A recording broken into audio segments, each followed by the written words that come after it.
मित्रों, प्रभु यीशु मसीह के पवित्र नाम में आप सबों को जय मसीह की।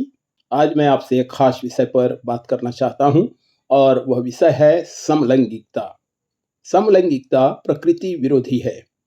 मेरे प्रियो, परमेश्वर ने संसार की सृष्टि की और इस संसार में वंश की वृद्धि के लिए प्रथम पुरुष व प्रथम नारी के रूप में आदम और हव्वा की रचना किया।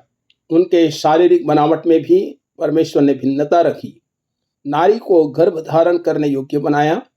परमेश्वर ने बाइबल में जो नियम व विधियां दी है, उनके अनुसार नर व मादा के संबंध को ही उचित व विधि संगत माना गया है और परमेश्वर ने विवाह जैसे पवित्र रिश्ते को मान्यता दी है।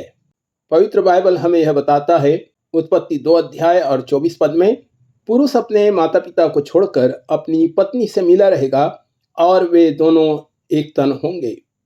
यहाँ हमें समलैंगिकता संबंधी कोई बात दिखाई नहीं देती है और अगर ऐसा होता तो विपरीत लिंग के रूप में परमेश्वर को हव्वा के निर्माण की आवश्यकता ही नहीं होती।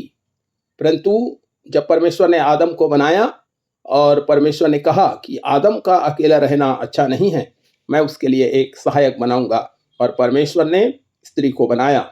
मित्रों, पशु पक्षी के भी परमेश्वर ने जोड़े बनाए। परमेश्वर ने केवल पुरुष स्त्री की ही रचना नहीं की, वरन उसने छोटे से छोटे जंतु व पक्षियों तक के जोड़े बनाए ताकि इस पृथ्वी पर वंश वृद्धि हो सके। वंश वृद्धि परमेश्वर की आशीष है ताकि यह संसार जैसे परमेश्वर चाहता है बिना रुकावट के चलती रहे। लेकिन पिछले कुछ वर्षों से बहुत विभिन्न बातें हमें सुनाई दे रही है। टीवी अथवा समाचार पत्रों के माध्यम से मालूम पड़ रहा है कि 2 पुरुषों ने अथवा 2 स्त्रियों ने आपस में विवाह कर लिया। पहले तो विदेश में ही ऐसा होता था, परंतु अब हम अपने देश में भी इन बातों को होते हुए देखते हैं और सुनते हैं। यद्यपि ऐसे मामले बहुत कम हैं, परंतु भविष्य में इस दिशा में और वृद्धि हो सकता है। प्रश्न है, क्या समाज ऐसे विवाहित लोगों को मान्यता देगा? क्या वे समाज का अंग बन पाएंगे? विदेशों की बात तो छोड़ दें, क्या भारत में ऐसे जोड़े समाज में घुल मिल पाएंगे? कई जगह आपको देखने को मिलता होगा कि कुछ लोग इसका समर्थन भी करते हैं। संपूर्ण बाइबल में इस बात पर जोर दिया गया है कि व्यक्ति परमेश्वर का भय माने। परमेश्वर का भय मानने से बहुत सी कठिनाई दूर हो जाती है। व्यक्ति बुराइयों से बच जाता है, जीवन में सरलता आती है, व्यक्ति शारीरिक अभिलाषाओं से बच जाता है और अपना ध्यान परमेश्वर में लगाता है और व्यर्थ की बातों से बचा रहता है। आत्मिक उन्नति की ओर मनुष्य अग्रसर होता है और प्रभु यीशु मसीह की शिक्षाओं पर चलता है। बाइबल में एक नगर का वर्णन है, उस नगर का नाम सदोम और अमोरा। बाइबल के पुराने नियम में हम 2 जगह वर्णन पढ़ते हैं कि सदोम और अमोरा में परमेश्वर ने आग इसलिए बरसाया कि उस समय के लोग नैतिक दृष्टि से बिल्कुल गिर चुके थे और परमेश्वर को उन्होंने पूरी तरह से त्याग दिया था। यही हाल नूह के समय में भी लोगों का था और परमेश्वर ने विवश होकर सदोम और अमोरा पर आग बरसाकर उन्हें नष्ट किया। तथा नूह के समय में जल प्रलय भी इस बात का साक्षी है कि परमेश्वर ने मनुष्य की इस नैतिक पतन को देखकर क्रोध किया और संसार को उसकी सजा दी। व्यभिचार सबसे बड़ा पाप है। बड़ा हो या छोटा पाप, पाप तो पाप है। बाइबल में पाप के लिए नरक की सजा निश्चित है। समलैंगिकता व्यभिचार का एक रूप है। आइए हम प्रभु के कुछ वचनों को पढ़ेंगे। जैसे रोमियो 8 अध्याय 6 वचन में लिखा है, शरीर पर मन लगाना तो मृत्यु है, परंतु आत्मा पर मन लगाना जीवन और शांति है। रोमियो 8:8 में लिखा है कि जो शारीरिक दशा में है वे परमेश्वर को प्रसन्न नहीं कर सकते। पहला कुरिन्थियों 3 अध्याय 16 वचन में लिखा है, यदि कोई परमेश्वर के मंदिर को नाश करेगा तो परमेश्वर उसे नाश करेगा। इन सभी वचनों से स्पष्ट है कि परमेश्वर उनसे नफरत करता है जो शरीर की लालसाओं को पूरा करने के लिए व्यभिचार करते हैं और अपने शरीर का दुरुपयोग करते हैं। परमेश्वर ने तो मनुष्य के शरीर को अपना निवास स्थान बनाया है। मेरे प्रियो, ऐसे लोग परमेश्वर के राज्य के उत्तराधिकारी नहीं होंगे।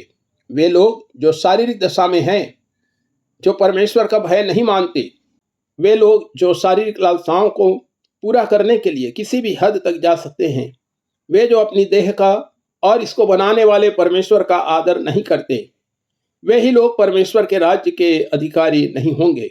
परमेश्वर का वचन हमें सचेत करता है और चेतावनी देता है।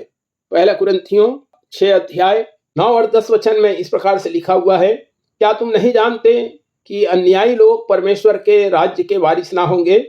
धोखा ना खाओ, ना वेश्यागामी, ना मूर्ति पूजक, ना परिस्त्रीगामी, ना पुरुषगामी, ना चोर, ना लोभी, ना पियक्कड़, ना गाली देने वाले, ना अंधेर करने वाले परमेश्वर के राज्य के वारिस होंगे। आज समलैंगिकता को लेकर सारे देश में बहस छिड़ी हुई है। कुछ लोग इसे जायज मानते हैं, जबकि करोड़ों के इस देश में अधिक से अधिक लोग इसे गलत और अनुचित मानते हैं। बहुत से लोगों को तो विश्वास ही नहीं होता कि क्या ऐसे भी संबंध हो सकते हैं। कोई भी धर्म हो, उसी बात को उचित ठहराता है जो नैतिकता की कसौटी पर खरी हो।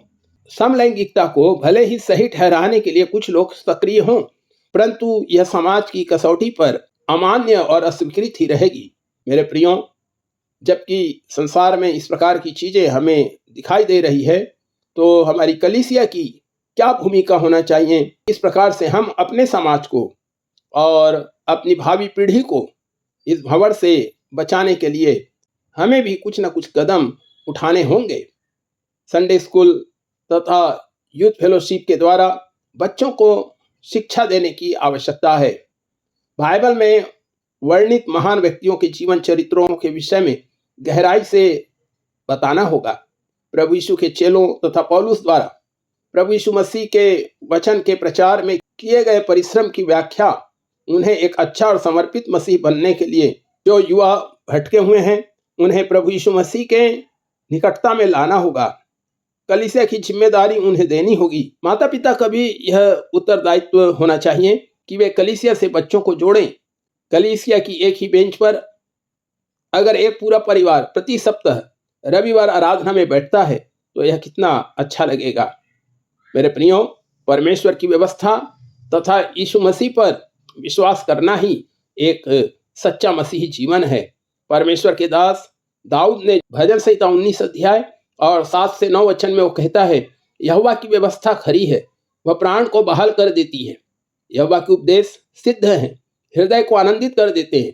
यहोवा की आज्ञा निर्मल है, वह आंखों में ज्योति ले आती है। यहोवा का भय पवित्र है, यहोवा के नियम सत्य और पूरी रीति से धर्ममय हैं।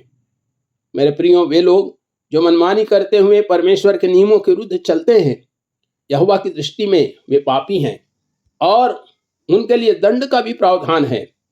प्रभु का वचन कहता है, धोखा ना खाओ। परमेश्वर ठट्ठों में नहीं उड़ाया जाता, क्योंकि मनुष्य जो कुछ बोता है वही काटेगा।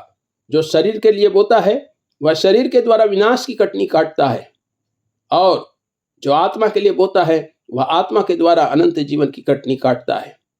अब यह स्वयं मनुष्यों पर निर्भर है कि वह कौन सी कटनी काटना चाहता है, विनाश की अथवा अनंत जीवन की।